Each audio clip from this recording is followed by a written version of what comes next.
Brian Musaga yasimidwa mu kkooti ya LDC n'asomera emisango emibiri nga gyonna gyekuusa ku kukabasanya abayizi bataano basomesa ku yunivasite Makerere n'agyegaana. Kigambibwa nti omusomesa ono emisango egimu yagiza mu mwaka 2014 ate emirala omwaka guno yali mu ofiisi ye mu Kasenge namba ya 22 ku ttendekero erisomesa okubalirira ebitabo. Munnamateeka omuwawaabirwa Robert Kayobyo owa Katuntu and Kampala Advocates asabye omuntu we yeeyimirwe n'agamba nti amaze wiiki 2 mu kaduukulu kitebe kya poliisi ekinoonyeza kubuziba emisango ekireka.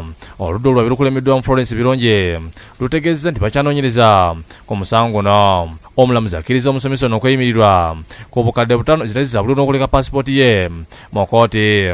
Kubamu emiridde kubaddeko James Wakadala ne Tom Makumi nga basomesa ku yunivasite Makerere. Omulamuzi omusango gwongezza kutuusa nga 12 omwezi ogujja lwe gunaddamu okuwulirwa.